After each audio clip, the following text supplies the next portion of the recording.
முதல் விஷயம் தோட்ட உட்கட்டமைப்பு அமைச்சு சம்பந்தமான விடயங்களை தெளிவுபடுத்தலான்னு இருக்கேன். எல்லாருக்கும் தெரியும், 19ஆம் தேதி நாங்கள் 1300 வீடுகளுக்கு அடிக்கல் நாட்டி ஒரே நேரத்தில் வேலையை தொடங்கணும்.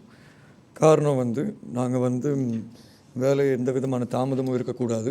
கடந்த அரசாங்கத்தில் நடந்த தவறுகள்லேருந்து நாங்களும் கற்றுக்கிட்டு இப்போ இந்த 1300 வீடுகளையும் ஒரே நேரத்தில் ஆரம்பிக்கிறோம். எதிர்காலத்தில் பாக்கி இருக்க 2வது லாட்டாக இருக்குது 8700 வீடையும் ஒரே லாட்டில் எடுத்து இதே மாதிரி தான் நாங்கள் ஆரம்பிக்க விரும்புகிறோம். ஏன்னா நாங்கள் ஒரு சிஸ்டமோட வேலை செய்யலான்னு பார்க்குறோம். இந்த சிஸ்டம் பிரகாரம் நாங்கள் போட்டிருக்க கணிப்பு ஆகஸ்ட் வீடு திட்டம் முடிவுக்கு வரும். 1300 வீடுகள். அப்புறம் 2வது லாட்டையும் நடுவில் ஆரம்பிச்சிருவோம். இது சம்மந்தமாக சமீபத்தில் பாராளுமன்றத்தில் பல்வேறு தவறான வதந்திகளை சில பேர் கிளப்பியிருந்தாங்க. குறிப்பாக சொல்லணுன்னா 7 பட்ச் தான் வழங்கப்படுது. அதே நேரத்தில் பயனாளிகள் பட்டியல் அரசியல் மயமாக்கி அது கட்சி சார்ந்த நபர்களுக்கு போகுது. அதே நேரம் யார் யாருக்கு தேவையோ போக மாட்டேங்குதுன்னு சில கருத்துக்களை முன் வச்சுருந்தாங்க. நாங்களும் அமைச்சு மூலியமாக ஆராய்ந்து பார்க்கும்போது எங்களுக்கு தெரிய வந்த விஷயம் பிளான்டர்ஸ் அசோசியேஷன் ஒரு லெட்டர்லேயே ஆதாரபூர்வமாக கொடுத்துருக்காங்க. 7 பர்ச்சில் 10 பர்ச் தான் வழங்குறோன்னு. ஆனாலும் சில இடத்துல 7 பர்ச் வழங்குற விஷயம் வெளியே வந்தால் அதை நாங்கள் ரெக்டிஃபை பண்ணி கட்டாயம் 10 பர்ச் வழங்குவோம். ஆனால் எங்களுக்கு தெரிஞ்ச அளவுக்கு எந்த இடத்துலையும் 7 பர்ச் விஷயம் போகல. 10 பர்ச் தான் வழங்கப்படுது. சில தோட்டங்களில் 7 பர்ச்னு ஒரு கதை வரும்போது நாங்கள் அரசாங்க வர்த்தமானியை வெளியிட்டு தெளிவாக காமிச்சிருக்கோம் 10 பர்ச் காணிங்க. ஸோ ஆகவே யாருக்காச்சும் 7 பர்ச் அப்படி கிடைச்சிருந்துச்சுன்னா தயவு செய்து முன்னால் வர முடியும். அந்தந்த பிஹெச்டிடி ரீஜனல் டைரக்டர்கிட்ட நாங்கள் அதுக்கு தேவையான நடவடிக்கையை எடுப்போம். அதே மாதிரி இது அரசியல் மயமாக்கப்பட்டுச்சுன்னு சொன்னாங்க. பாராளுமன்றத்துலேயும் நான் இது சம்மந்தமாக தெளிவாக சொல்லியிருக்கேன். நாங்கள் முன்னால் மாதிரி இல்லாமல் நாங்கள் ஒரு க்ரைட்டீரியா வச்சு தான் இந்த ஹவுசிங்கை கொடுத்துட்ருக்கோம். இந்த க்ரைட்டீரியாவை பொறுத்த வரைக்கும் பயனாளிகள் பட்டியல் யார் வேணாலும் தயாரிக்கலாம். அது பெருந்தோட்டத்தில் இருக்க நிர்வாகம் தான் இப்போதைக்கு தயாரிச்சிட்ருக்காங்க அவங்க தரப்புலேருந்து. ஆனால் எங்களை பொறுத்த வரைக்கும் அந்த க்ரைட்டீரியாவுக்கு தகுந்த மாதிரி தான் நாங்கள் வீடு திட்டத்தை வழங்குறோம். குறிப்பாக சொல்லணுன்னா இந்த க்ரைட்டீரியாவில் முதல் முக்கியத்துவம் வழங்கப்படும். 2-3 குடும்பங்கள் ஒரு லயத்தில் இருப்பாங்க, அவங்களுக்கு தான் முதல் முக்கியத்துவம் வழங்கப்படும். அதே மாதிரி 2வது விஷயம் அரசாங்கம் மூலியமாக அவங்களுக்கு எந்த விதமான வீடு திட்டமும் வந்திருக்கக்கூடாது. லயத்தில் இருக்கவங்களுக்கும் தற்காலிக குடியிருப்பில் இருக்க 14,000 குடும்பங்களுக்கும் தான் இந்த முக்கியத்துவத்தை நாங்கள் முதல்ல வழங்குகிறோம். அது மட்டும் இல்லாமல் இது ஏற்கனவே நான் சொன்ன மாதிரி அந்த 10 பர்ச் அளவில் தான் வழங்கப்படுது. அது மட்டும் இல்லாமல் இந்த வீடு திட்டத்தை பொறுத்த வரைக்கும் நாங்கள் இப்போ என்ன முயற்சி செய்கிறோன்னா, நாங்கள் இப்போ 7 பர்ச்சாக இருந்தது 10 பர்ச்சாக அதிகரிச்சிருக்கோம். இந்த பாரத வீடு திட்டத்தை பொறுத்த வரைக்கும் நாங்கள் இந்த அடிஷ்னல் 3 பர்ச் வாங்கி தந்த காரணம் ஒரு சுயதொழில் கம்போனண்ட்டை உள்ளார கொண்டாடலான்னு. ஏன்னா கடந்த அரசாங்கத்தில் நாங்கள் கவனித்த ஒரு பெரிய குறைபாடு என்னன்னா, 7 பர்ச் காணியில் மக்களுக்கு வீடை கொடுத்துருக்காங்க. ஆனால் அந்த வீடை நடத்துறதுக்காண்டி அந்த பொருளாதார பலத்தை உருவாக்கி தரல. ஆகவே அந்த தவறு இப்போ நடக்கக்கூடாதுன்னு தான் நாங்கள் 10 பர்ச் காணியில் பிரஜாசக்தியின் ஊடாக நாங்கள் ஒரு சுயதொழில் கம்போனண்ட்டையும் சேர்க்குறோம். அது அப்புறம் தோட்ட உட்கட்டமைப்பு அமைச்சியை பொறுத்த வரைக்கும் நாங்கள் இப்போ இந்த வருஷத்துக்கான நிதி ஒதுக்கீடு வழங்கியிருக்காங்க. அதுவும் சேர்த்து கந்துரட்ட தசகா என்கிற திட்டத்துக்கு நடுவில் 89 டிவிஷனல் செக்ரட்டரியேட்டுக்கு கிட்டத்தட்ட 100 மில்லியன் அலோகேட்டும் பண்ணியிருக்காங்க. 10 டிஸ்ட்ரிக்ட் தாண்டி போகிற மாதிரி. இது சம்மந்தமாக அந்தந்த டிசிசிக்கும் நாங்கள் எழுதியிருக்கோம். இதுலேயும் நாங்கள் இன்வால்வ் ஆகணும்னு. இதில் ஒரு சிறிய தொகை ஏற்கனவே நிர்மாணிக்கப்பட்டு அறகுறையாக இருக்க வீடுகளுக்கு செலுத்தப்படும். ஸோ ஆகவே கடந்த அரசாங்கம் மட்டும் இல்லை, முன்னாலிருந்து இந்த அறகுறையாக இருக்கிற சில வீடுகளை முழுமையாக முடிக்கிறது தான் எங்களோட நோக்கம். அப்புறம் இந்த காணி உரிமை சம்மந்தமாக நாளான்றைக்கு ஒரு கலந்துரையாடல் இருக்குது. இது வரைக்கும் நாங்கள் நடத்தின பேச்சுவார்த்தையில் சமீபத்தில் பிரதமர் அலுவலகத்தில் நாங்கள் ஒரு பேச்சுவார்த்தை நடத்தியிருந்தோம், அனைத்து அதிகாரிகளையும் சேர்த்து. அங்கே பெருந்தோட்ட நிறுவனங்கள் தரப்பிலிருந்து ஒரு விஷயத்தை முன் வச்சுருந்தாங்க. இல்லை இவங்களுக்கு காணி கொடுக்குறதா இருந்தால் அந்த காணி உறுதி பத்திரத்தை பெருந்தோட்ட நிறுவனத்தோடு வைக்க சொல்லி, அதை நாங்கள் ஏற்றுக்க முடியாதுன்னு சொன்னோம். ஏன்னா இந்த நாட்டில் யாருக்கு காணி வழங்கினாலும் ஒரு அன்கண்டிஷனல் டைட்டில் டீட், அதுக்கு எந்த விதமான நிபந்தனையும் இல்லை. அதனால் நாங்கள் அதை நிராகரித்தோம். பிரதமர் அலுவலகத்துலேயும் அதை நிராகரிச்சிருக்காங்க. ஆனால் கடந்த கலந்துரையாடல் ஒரு நல்லபடியாக போயிருக்கு. நாங்கள் பல்வேறு சிவில் அமைப்புகளோடு சேர்ந்து தான் இந்த வேலை திட்டத்தை முன்னால் கொண்டு போகிறோம். அமைச்சியின் பொறுப்பு நாங்கள் அமைச்சரவை பத்திரத்தை சமர்ப்பித்து அதிகாரிகள் அனைவரையும் ஒன்று திரட்டி நாங்கள் கலந்துரையாடல் வச்சோம். அதே மாதிரி இப்போ இந்த சிவில் அமைப்புகள் சார்பில் ஐஎஸ்டி வந்திருந்தாங்க. ஐஎஸ்டி சார்பாக திரு முத்துலிங்கம் அவர்கள் வந்திருந்தார், கணேசலிங்கமும் வந்திருந்தார், ப்ரொஃபஸர் சந்திரபோஸுக்கு அழைப்பதில் இருந்துச்சு. ஆகவே இவங்க எல்லாருக்கும் இருக்கிற பொறுப்பு அந்த க்ரைட்டீரியாவை ஃபார்ம் பண்ணுறதுக்கு. இந்த க்ரைட்டீரியாவை ஃபார்ம் பண்ணும்போது கட்டாயம் இந்த காணி உரிமை விஷயத்தையும் எங்களால் மே மாதத்துக்குள்ளார அமுல்படுத்த முடியும்னு நான் நம்புகிறேன். இதுக்கு ஜனாதிபதி அவர்கள் கிட்டத்தட்ட 4000 மில்லியன் நிதி ஒதுக்கீடு செஞ்சுருக்காரு. அதுக்கு நாங்கள் இந்த தருணத்தில் நான் என்னோடய நன்றியை தெரிவிச்சுக்கிறேன். அது மட்டும் இல்லாமல் இந்த வீடு திட்டம் சம்மந்தமாக இன்னும் ஒரே ஒரு விஷயத்தை நான் தெளிவுபடுத்த விரும்புகிறேன். வீடு திட்டம் சம்மந்தமாக இன்னொரு முக்கியமான ஒரு விஷயம், இவ்வளோ காலம் தோட்டத்தில் வேலை செஞ்சால் மட்டும்தான் வீடுன்னு இருந்துச்சு. இப்போ நாங்கள் புதுசாக இந்திய அரசாங்கத்தோட அனுமதியோடையும் சேர்த்து இலங்கை அரசாங்கத்தோட ஆலோசனையும் சேர்த்து தோட்டத்தில் வேலை செஞ்சால் மட்டும் வீடு இல்லை, தோட்டத்தில் பிறந்தால் வீடு கட்டாயம் கிடைக்கும். அந்த நிலப்பாட்டில் தான் நாங்கள் போகிறோம். ஆகவே அந்த நிலப்பாட்டை மனசில் வச்சுக்கிட்டு தான் நாங்கள் இப்போ ஒரு தோட்டப்புறத்தில் வீடு மட்டும் வருதுன்னா அங்கே இருக்கிற தோட்ட தொழிலாளர்களுக்கு மட்டும் இல்லை, ஒரு குறிப்பிட்ட தொகையான வீடு அங்கே அந்த தோட்டத்தில் பிறந்து வளர்ந்து படித்து ஆசிரியராக இருக்க நபருக்கும் வீடு கிடைக்கும், இல்லாட்டி பிரின்சிபலாக இருக்க நபருக்கு வீடு கிடைக்கும். அதே மாதிரி அங்கே இருக்க கலைஞர்களுக்கும் வீடு கிடைக்கும், அங்கே இருக்க தோட்ட சேவையாளர்களுக்கும் வீடு கிடைக்கும். ஸோ வெளியாளுங்கள்னு கருதப்படுற அதே தோட்டத்தில் பிறந்து வளர்ந்து இருக்கிறவங்களுக்கு தான் நாங்கள் இந்த வாய்ப்பையும் வழங்குகிறோம். ஸோ அதனால் இது இதில் எந்த விதமான அரசியல் மயமும் இல்லை. 2015 19 புறக்கணிக்கப்பட்ட நபர்களுக்கு தான் நாங்கள் முக்கியத்துவம் கொடுத்துருக்கோம் இந்த தடவை. ஆகவே தோட்ட உட்கட்டமைப்பு அமைச்சு சம்மந்தமாக அந்த விஷயம். And with regards to the water sector, I would like to reassure once again, because no matter how many times as the minister in charge I give a statement, there always seems to be a narrative that is formed by the opposition which is there to distract the people. We have made it very clear that there will not be a water tariff hike. In fact, the government is working towards how we can lessen the burden on the consumers right now. Today the consumption rate is on an average is about 13.5 units per family, and in the past 1 year, when I had taken over this ministry on January 19, 2023, I was told the ministry was in such a situation, we were not even able to provide 10,000 connections. But after I had taken over, and along with my team's efforts, especially the chairman of the water board, my advisor, and the ministry secretaries, both of them who had taken over, and also my state ministers, we have been able to provide about 103,000 connections till date, and we have kept a target to achieve this year as well. We are, however, waiting for the debt restructuring to end, which is coming to a close very shortly. And once that finishes, we are firm on the fact that we will be able to go on a path where we would be able to achieve Sustainable Development Goal number 6. And apart from that, with relation to the water sector, not only have we assuring that there will not be a water tariff hike this year, we are also confident that I had mentioned this in my last press conference, that we have come up with a water tariff formula by January, which we have come up with. There's a water tariff formula in place right now, and we are waiting for it to be drafted and we seek approval from the cabinet. And once this water tariff formula is in place, there will be an annual revision with an option of a biannual review. So once this is in place, we will be able to attract investors to come on board. Again, I'll make myself very clear because I know how it can be twisted. Not privatization, but public-private partnerships. When we enhance private sector participation, we are also creating a more competitive industry which will provide better quality and cheaper prices. So we are fairly confident that with the water tariff formula, there is stability to the water sector. And that will be coming into implementation very shortly. But as of now, the status of the water tariff formula is we are to seek cabinet approval for it. And we will also be submitting it to the COPE committee and also Parliament to get their views on the topic. And other than that, with relation to the water sector, recently we were able to open up the Anuradhapura North Water Supply Scheme. And there were many different opinions on it. There were certain criticisms that the farmers have been affected. However, we must understand that when it comes to water, water is an essential resource. We need it for farming, which is a priority. But at the same time, just because we need it for farming, it doesn't mean we should not be giving drinking water. Both are equally important to us. One provides us with food, another provides us with sustainability. So when that is the case, there are many issues where we are coming into conflict with the irrigation department.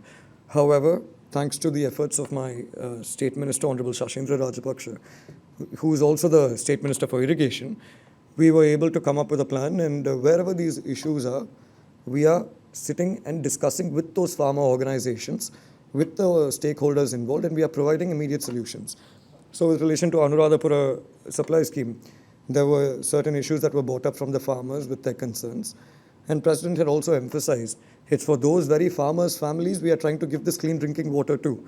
And the President, after that, we had organized a discussion between Honorable Ministers Shehan Semasinghe Honorable Minister Shashindra Rajapaksa, and the farmer organizations under the chairmanship of His Excellency the President. And that discussion went quite well, and the farmers were reassured, and the solution also has been provided to them. And similarly, we would be applying the same discussion and solve method to the issues we are facing in Mundragala, Matara, and Eranamadu. Recently, I had taken part in the DCC meeting in Jaffna, and in the DCC meeting, the parliamentarians had brought up the issue about providing clean drinking water, and I was quite clear on the fact that as the minister in charge, it is my responsibility to implement. As the parliamentarians of that area, whether you're in the opposition or the ruling party, it is their job to bring solutions for the problems. And that has been reiterated in the Jaffna DCC. We had told them we will provide them with all the parliamentarians who were there, regardless of which party they were supporting. The DCC had taken place under the chairmanship of Honorable Minister Douglas Devananda. We had basically provided the parliamentarians in Jaffna with relation to issues pertaining to the desalination plant in Talayari, with issues pertaining to the Jaffna Kilinochi water project, and with the Paliyara project. So we believe that we can come to a consensus. We are yet to have a formal meeting. And once we do have that meeting, we think we will be able to reach a solution with that. As far as the Matara salinity barrier issue is concerned, as we speak right now, the Speaker is having a meeting with the water board officials, and we are sure that will come to a close as well. So right now, the water sector is in a process of restructuring. Though in August 2023, we increased the prices, we also must admit that we took some aggressive cost-cutting measures, which has also resulted in the sustainability of the water board. So today, the financial status of the water board is quite credible as to what it was last year. And we're fairly sure we would be able to take things forward towards the third quarter of this year. And if there are any questions, I'll be more than happy to take.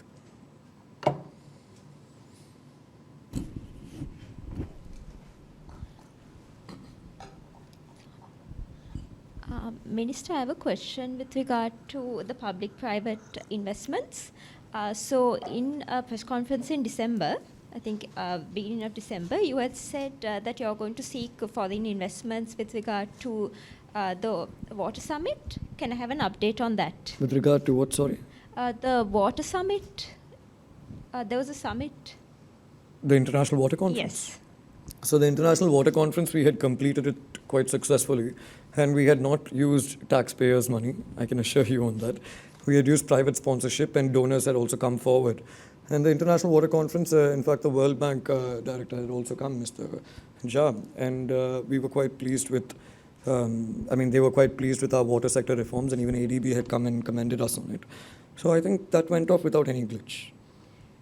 Is there any other investments that you're looking forward to? Yeah, but right now we don't. The water sector till now has not had a public-private partnership model. That is the issue. So I believe Velavita, that was a public-private partnership project, but it failed and it was abandoned. So we don't want to make that same mistake again. So we are seeing how we can restart that project, and at the same time how we can bring in public-private partnerships into rural community water supply. Because when we bring public-private partnerships into rural community water supply, we believe they will be able to work hand in hand with the community-based organizations. We have about totally 5,000 community-based organizations we work with, and they will be able to work, and not only will we be able to provide water to people who actually need it, because I can give you one example. If you look at the water bottle that is being manufactured by the water board, if you notice on that water bottle, it will say it's from Hantana Estate in Kandy. But people in Hantana Estate do not have water to drink, because there has always been a top-bottom approach. Now we are going rural first. So by doing that, we are quite sure we would be able to provide water there. But in terms of investments, we have spoken to JICA, who the president of JICA had recently come as a chief guest for Anuradhapura, as the guest of honor for Anuradhapura water supply scheme, Dr. Akihiko. And when we had spoken to him, he had assured us that right now our priority is to resume stalled projects. And I think we are on our way to do that. So once we do that, I'm sure we would be able to get further investments in. And also with relation to money coming into the country, Asian Development Bank are working on reforms with us in the water sector. And this particular set of reforms is divided into two sub-programs, Sub-Program 1 and Sub-Program 2. Sub-Program 1, if we complete, we will receive $100 million as a policy-based loan to the centralized budget. And once we complete sub-program 2, we will receive another $100 million. So right now, 75% of our reforms are complete, and we are sure we'll be able to take it forward. And to be honest, even the unions in the water sector have been quite cooperative with it. I'd like to thank them for that. But once this is complete, I think we would be able to bring in $200 million to the country on a policy-based loan. Minister, நீங்கள் இந்த காணி வழங்குறது சம்மந்தமாக சொல்லியிருந்தீங்க. இப்போ இந்திய வீட்டு திட்டம் வந்து 14,000 வீடுகள் தானே. ஆனால் நீங்கள் உங்களோட பார்லிமெண்ட் ஸ்பீச்சில் இதுக்கு முன்னாடி சொல்லியிருக்கிறீங்க, பெருந்தோட்ட பகுதிகளில் கிட்டத்தட்ட 1,75,000 மக்கள்கிட்ட வீடு இல்லாமல் இருக்கிறாங்கன்னு சொல்லிட்டு. அப்போ அந்த 14,000 பயனாளிகள் போக மற்ற ஆட்களுக்கு என்ன தீர்வு? இப்போ இதான பிரச்சனை. நீங்கள் வந்து பார்லிமெண்ட் ஸ்பீச்சில் ஒரு பகுதியை கேட்பீங்க, மற்ற பகுதியை கேட்க மாட்டீங்க. அதே பாராளுமன்ற ஸ்பீச்சில் தான் நீங்கள் கொஞ்சம் கேளுங்க நான் என்ன சொன்னேன்னு. அதுக்கு பதில் அதிலே இருக்குது. நான் தெளிவாக சொல்லியிருக்கேன். நான் என்றைக்குமே ஒரே நிலப்பாட்டில் தான் இருந்திருக்கேன். என்னை பொறுத்த வரைக்கும் நாங்கள் இந்திய அரசாங்கத்துக்கு நன்றி சொல்கிறோம். அதே மாதிரி இப்போ பாரத பிரதமர் மோடி அவர்களுக்கும் நாங்கள் நன்றி சொல்கிறோம், இந்திய மக்களுக்கும் நாங்கள் நன்றி சொல்கிறோம் இந்த வீடு திட்டத்தை கொடுத்ததுக்கு. ஆனால் அதே நேரத்தில் இது எங்களோட முழுமையான பிரச்சனைகளை தீர்க்காது. அதான் நான் இது வரைக்கும் சொல்லிகிட்ருக்கேன். ஏன்னா நம்மளுக்கு தேவை 14, நம்மளுக்கு இருக்கிற வீடுகள் வந்து 14,000. 1972 மறைந்த தலைவர்களாகிய சௌமியமூர்த்தி தொண்டமான் ஐயாவாக இருக்கட்டும், மறைந்த ஆறுமுகம் தொண்டமானாக இருக்கட்டும், மறைந்த சந்திரசேகர் அவர்களாக இருக்கட்டும், அவங்க காலப்பகுதிகளில் சேர்த்து முன்னாள் அமைச்சர் திகாம்பரம் அவர்கள் காலப்பகுதியும் சேர்த்து கிட்டத்தட்ட இன்றைக்கி மொத்தமாக கட்டியிருக்க வீடோட எண்ணிக்கை வந்து 44,000. 1972 44,000 சேர்த்து தானாகவே அவங்க சொந்த காசில் கட்டியிருக்காங்க வீடுகள். அது வந்து 22,000 நிற்கிது. கிட்டத்தட்ட 66,000 வீடுகள் ஏற்கனவே கட்டப்பட்டிருக்கு. இந்த 66,000 வீடுகள் வந்து 2,51,000 பெருந்தோட்ட குடும்பங்களை சார்ந்தது. ஸோ இன்றைக்கி நம்மளுக்கு தேவை வந்து 1,76,000 மக்கள் இருக்காங்க ஜனத்தொகை. 1,76,000 1,90,000 இந்த எண்ணிக்கைக்குள்ளார தான் வீட்டு பிரச்சனை இருக்குது. அதனால தான் இந்த காணி உரிமை விஷயத்தை கொண்டு வர பார்த்தோம். இப்போ காணி உறுதி பத்திரத்தை வழங்கும் போது நாங்கள் வந்து 3 கேட்டகரியாக பிரிக்கிறோம், A, B and C. இப்போ ஏயை பொறுத்த வரைக்கும் அவங்களோட குழந்தைங்க வெளிநாட்டில் வேலை செய்வாங்க, இல்லாட்டி ஒரு வேறு வேலையில் இன்ஃபார்மல் செக்டரில் வேலை செய்வாங்க, அவங்களுக்கு அந்த சம்பாத்தியம் இருக்கும். ஸோ அப்படி இருக்கும்போது அந்த காணியை வழங்கினா அவங்களாலேயும் அந்த வீடை கட்டிக்க முடியும். அது கேட்டகரி A. கேட்டகரி Bயை பொறுத்த வரைக்கும் அவங்களுக்கு வந்து கட்டாயம் அசிஸ்டன்ஸ் ஒரு அளவு தேவை. இப்போ NHDAவாக இருக்கட்டும், இல்லாட்டி என்னோட அமைச்சியில் கூட நியூ லைஃப் ஹவுசிங்னு இருக்குது. அதெல்லாம் அந்த லோன் வீடு, லோன் அசிஸ்டட் ஹவுசிங், அந்த கடன் வசதி உள்ள வீடுகள். ஸோ அப்படி இருக்கும்போது 50% அரசாங்கம் கொடுப்பாங்க, 50% அவங்க போடுவாங்க. அது அந்த மிட் இன்கமில் இருக்கவங்க. கேட்டகரி C இவங்க தான் வறுமை கோட்டு கீழே இருக்கவங்க, இவங்களால வீடு கட்ட முடியாது. இவங்களுக்கு தான் இப்போ இந்த இந்தியா வீடு திட்டமாக இருக்கட்டும், இல்லாட்டி எதிர்காலத்தில் வர எந்த வீடு திட்டமாக இருந்தாலும் கிராண்ட் மூலியமாக அந்த கேட்டகரி சிக்கு தான் இந்த வீடு திட்டம் போய் சேரும். இப்போ ஒரு உதாரணத்துக்கு ஒரு கேள்வி இருக்குது, அது எப்படி வடக்கு கிழக்கில் கிட்டத்தட்ட 40,000 வீடுகள் தெரிவு செஞ்சு 26,000 வீடுகள் கட்டியிருக்காங்க, ஆனால் மலையகத்தில் மட்டும் 10 வருஷமாக 4,000 வீடுகள் தான் முடிச்சிருக்கோன்னு. அதுக்கு காரணம் என்னென்னா பெருந்தோட்ட நிறுவனங்களோட அதிகாரம். இப்போ வடக்கு கிழக்கு பார்த்திங்கன்னா பெருந்தோட்ட நிறுவனங்கள் கிடையாது. பெருந்தோட்ட நிறுவனங்கள் இல்லாத பட்சத்தில் அவங்களுக்கு வந்து அந்த காணி உறுதி பத்திரம் இருக்கும், இல்லாட்டி அந்த காணி அவங்களுக்கு சொந்தமான காணியாக இருக்கும். அதனால் அங்கே வீடு கட்டுறது சுலபம். மலையக மக்களை பொறுத்த வரைக்கும் ஒரு வீடு கட்டணுன்னா முதல்ல பெருந்தோட்ட நிறுவனத்தோட அப்ரூவல் இருந்து பெருந்தோட்ட அமைச்சர் அப்படின்னு ஒரு 10-15 நிறுவனங்கள் இருக்குது அப்ரூவல் எடுக்கிறதுக்கு. ஸோ அப்படி இருக்கும்போது இந்த கிராண்ட் அசிஸ்டன்ஸ் மூலியமாக எடுக்கிற வீடுகள் வந்து ரொம்ப குறைவு. அதனால தான் இந்திய அரசாங்கத்திலேருந்து வெறுமனே 10,000 வீடுகள் தான் எடுக்க முடிச்சு. அது ஒரு பெரிய எண்ணிக்கை தான். ஆனால் நீங்கள் அந்த ஜனத்தொகை என்கிற ரீதியில் பார்க்கும்போது ஒரு சிறிய அளவு 10,000 வீடுகள். அதே மாதிரி இலங்கை அரசாங்கம் மூலியமாக வருஷத்துக்கு 2,000 வீடு கட்டிகிட்டு இருந்தோம். ஆனால் பொருளாதார நெருக்கடியினால் அதுவும் குறைவடைஞ்சிருக்கு. ஸோ அப்படின்னா இப்போ நாளைக்கு வந்து பெருந்தோட்டத்துறையில் வாழ்கிற மக்களுக்கு, மலையக தமிழர்களுக்கு ஒரு சொந்தமான காணி இருந்துச்சுன்னா எங்களால் அந்த கிராண்ட் அசிஸ்டன்ஸ் இந்திய அரசாங்கம் மட்டும் இல்லை, ஏனைய அரசாங்கத்திலிருந்தும் எடுக்கலாம். அதே மாதிரி இலங்கை அரசாங்கம் மட்டும் இல்லை, இலங்கை தனியார் துறையில் இந்த வங்கிகளும் இருக்குது, அவங்க மூலியமாகவும் ஒரு ஹவுசிங் லோனை எடுத்து கொடுக்க முடியும். ஸோ என்னை பொறுத்த வரைக்கும் நிரந்தர தீர்வு அதுதான். ஏன்னா காணி உரிமை வழங்குறது வந்து இந்த மக்கள் நல்லா இருக்கணும் அந்த எண்ணத்தில் இல்லை. காணி உரிமையை வழங்குறது 200 வருஷமாக மக்கள் கஷ்டப்பட்டுருக்காங்க. இப்போ அதே இடத்துல இருக்காங்க. என்ன தான் 200 வருஷமாக பரம்பரையாக அதே இடத்துல இருந்தாலும் ஒரு செங்கலை கூட பெருந்தோட்ட நிறுவனத்தை கேட்காம அவங்களால அங்கே வைக்க முடியாது.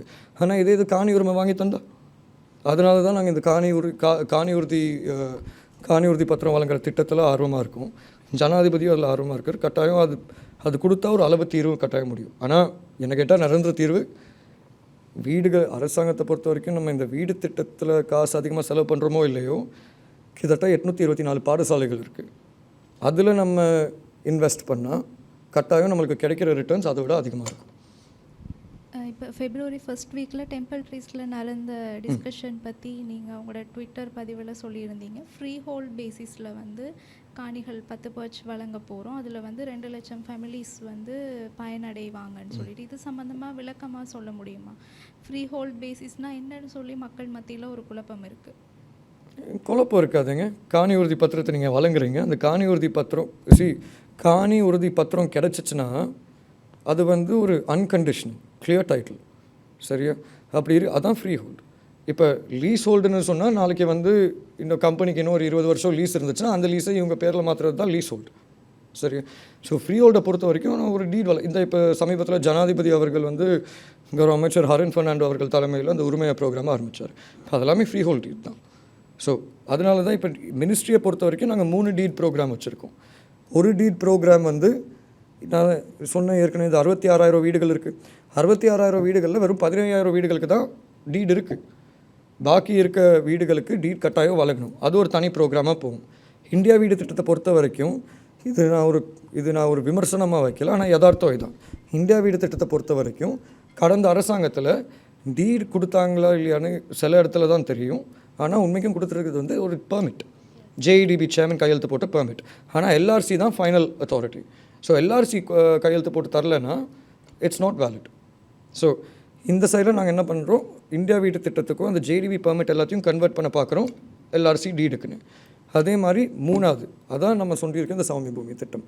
இது மூலியமாக தான் நாங்கள் வந்து 1,76,000 1,90,000 ஜனத்தொகைக்கு நாங்கள் காணி உறுதி பத்திரத்தை வாங்க பார்க்குறோம். மற்றது மினிஸ்டர், சம்பள பிரச்சனை.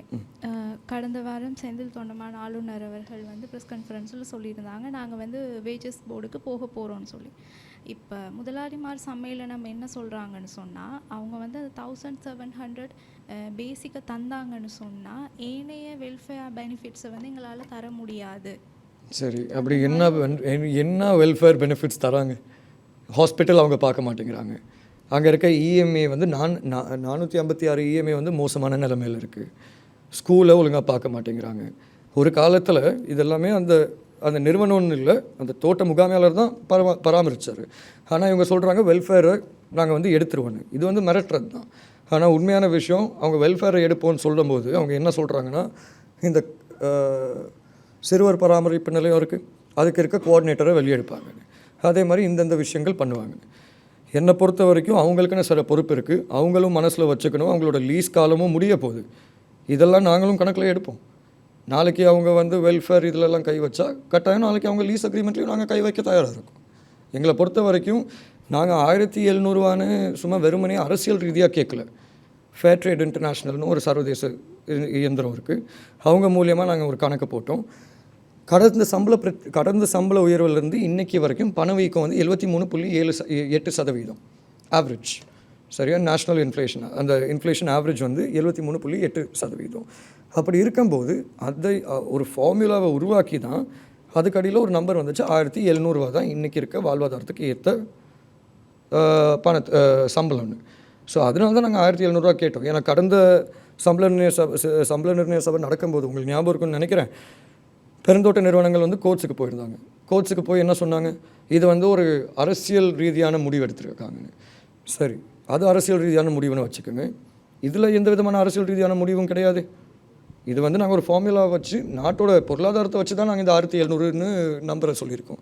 கௌரவ அமைச்சர் மனுஷ நாயக் அவர்களும் இப்போ சொல்லியிருக்காரு, நான் அநேகமாக வர்த்தமானி வெளியிட்டுருவாருன்னு. ஸோ சம்பள நிர்ணய சபை வரும்போது நாங்கள் 1,700 கேட்குறோம். அதே மாதிரி ஏனைய தொழிற்சங்கங்களும் கேட்குறாங்க. நாங்கள் எடுக்க வேண்டிய முடிவை நாங்கள் எடுப்போம், பெருந்தோட்ட நிறுவனங்கள் எடுக்க வேண்டிய முடிவை அவங்க எடுக்கலாம். ஆனால் விளைவுகள் அவங்க தான் பார்த்தாங்க.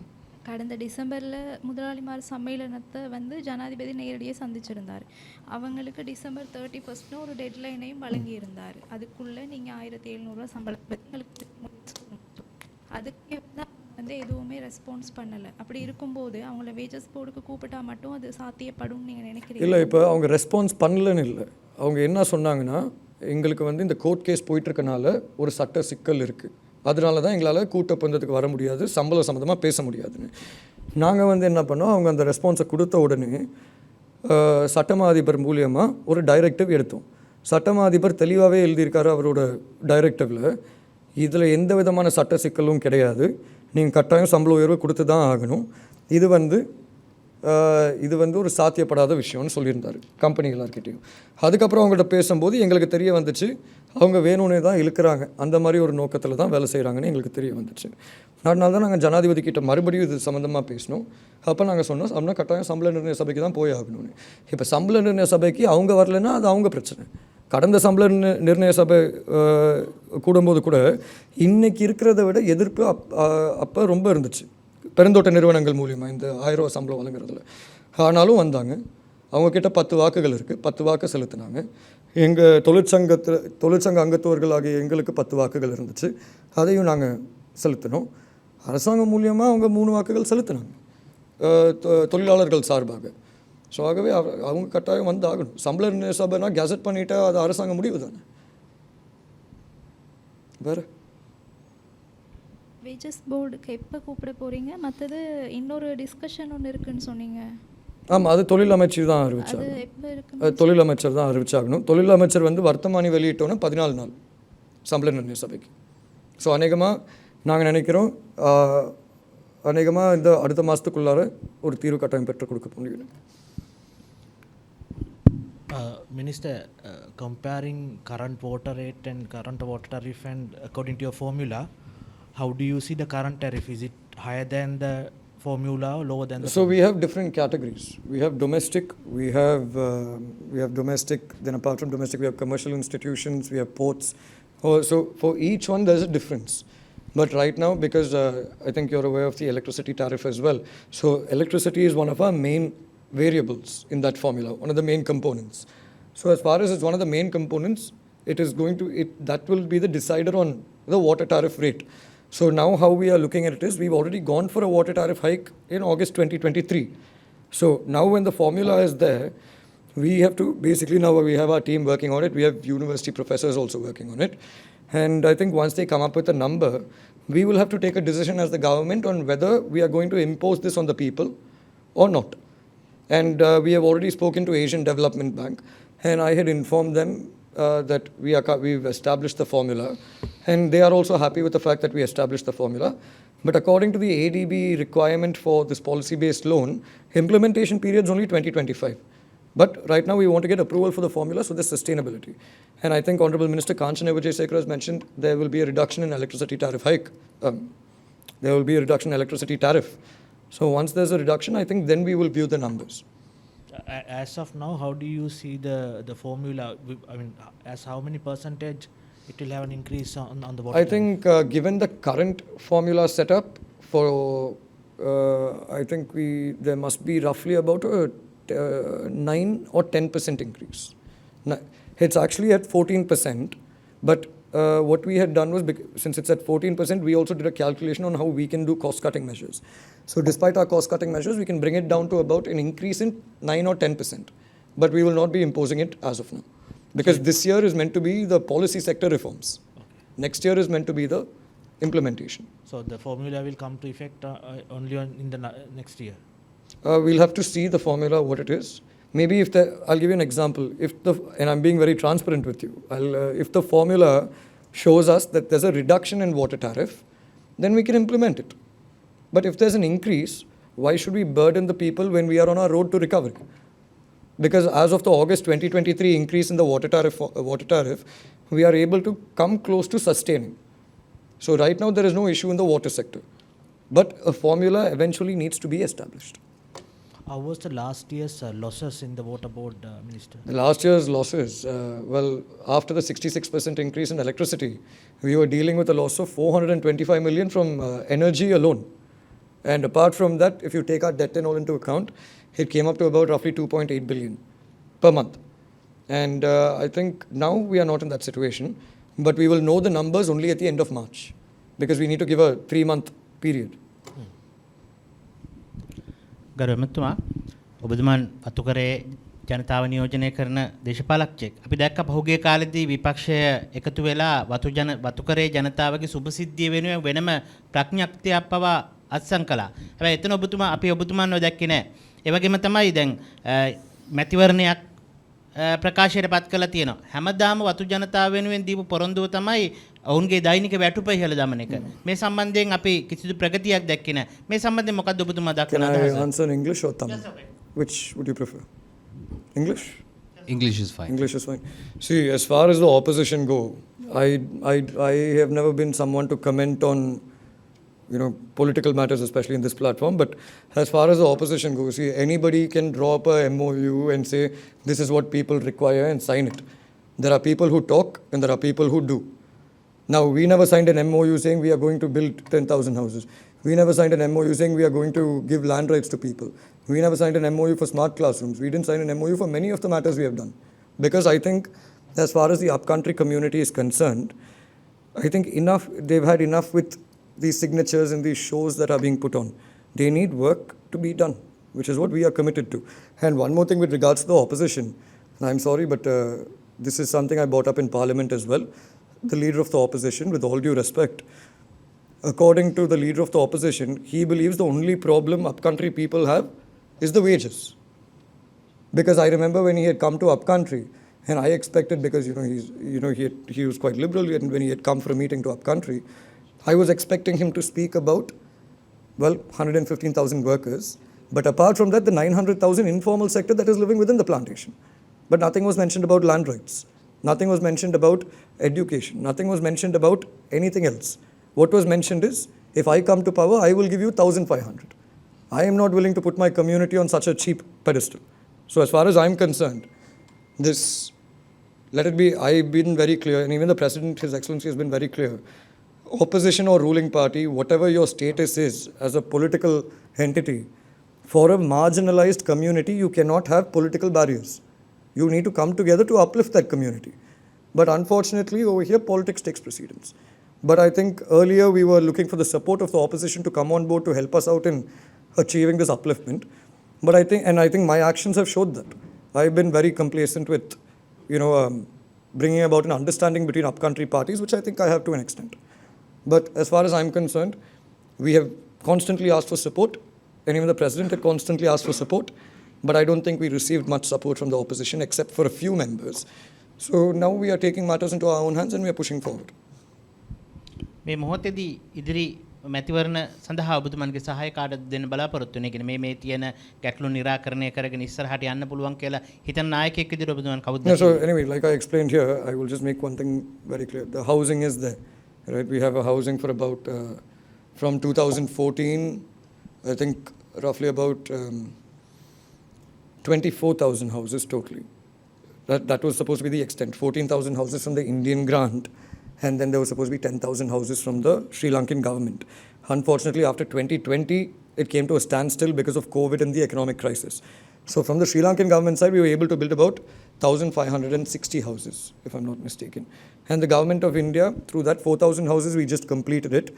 Because when I had taken over the ministry in 2020, I had taken over the State Ministry of Estate Infrastructure. When I had taken over that ministry, one thing that was brought to my attention is the housing grant which was given in 2015, over the course of 4 years, had not been completely utilized. Only 699 houses were handed over to the people. Only 2,265 houses were completed. But the rest and all were not completed. There was no electricity, there was no water, there was no road. You can't just put a building and ask people to go in and live. You need to provide them with these facilities in order for them to sustain. So when I had taken over, historically there has always been, if one party comes to power, they'll stop the work of the previous party. But when I had taken over, I made sure we allocated all the money that we had to complete these projects. And I can proudly say, late last year, we completed all 4,000 houses, despite the economic crisis. And now, that's why we were able to start the 10,000 now. So with that, I mean, obviously with support from various officials as well, but we've done that. But however, as I mentioned, building these houses alone is not going to solve the problems of upcountry. What is needed is rights to ownership of land. And we are not saying it from an emotional standpoint of view that, you give us rights to ownership of land. There is a clear framework. In every country where there's a marginalized and vulnerable community, the first step to social and economic inclusion is rights to ownership of land. Only if they have land which belongs to them can they be involved with society. today, I don't think many people are aware of this. Today it's easy for people who are sitting in Colombo and all these other areas to say, people in the estates are suffering. Why is the government not building anything for them? I need all of you to look at it on a practical manner. There have been different governments, but the situation has changed to a little amount. Yeah, we are having more educated individuals, but the livelihood situation has changed fairly small. So the issue is not the multiple governments that have come in. The issue is the level of authority the plantation companies hold over these workers. Today, I think the perfect example was a few months ago. There was quite a popular media personality who had gone and visited Agrapatana, and he had basically collected funds to build toilets over there. Now, he's building toilets for the workers, but the company did not give permission. So who's at fault? The government has given approval. The money is there, and you have a person who's willing to build the toilets also. I think it's about 40 toilets, if I'm not mistaken. 40, no? Yeah. So 40 toilets. But the company did not give permission. Recently in Gaul, the company which is in charge has given eviction notice to 4 people who have reached the age of 60. You want to evict somebody who was born in that house, brought up in that house, whose father was born in that house, brought up in that house, whose grandfather, grandmother, everyone was born and brought up in that house. But you're evicting them because they don't belong to your estate anymore. So the problem, what people need to understand, is the level of exploitation that takes place in the plantation sector. We are looking at the poverty, but we are not looking at the reason for that poverty. But we can easily point a finger at the politicians. Now, if politicians were at fault, we will not be voted in again and again across 4 generations. Not just me, I'm saying anybody from that sector. Then you must explore where the real problem is. The real problem is with the level of exploitation amongst the company management. And this can be proved. There have been many instances. So, yeah. Anything else? Minister, is there any consideration for an insurance policy for upcountry people by any chance? Yes, we already started an insurance policy and it's going quite successfully actually. What is the insurance policy? We started it in partnership with Sri Lanka Insurance Corporation. We had an event also, I think, in must be October or September, I can't remember correctly. Through Sri Lanka Insurance Corporation, we had a partnership and we were able to start an insurance program called Jeevan Shakti. I did not choose the name. I know that that's the first thought that's coming into your mind, but I can assure you I did not choose that name. It was selected by Sri Lanka Insurance and they had implemented it. So this particular insurance scheme is there available for estate workers, and it's being given at a rate of 99 rupees. What does it cover, Minister? It covers about 24 different illnesses. At the same time, it also looks after the spouse and the family to an extent. There's critical illness cover as well. And we can share the details with you so you will have more data on it. Sure. But that is the cheapest insurance scheme right It's now. 99 rupees 99 rupees a month. A month. Anything else? We can wrap it up. That's it? Yeah. Thank you.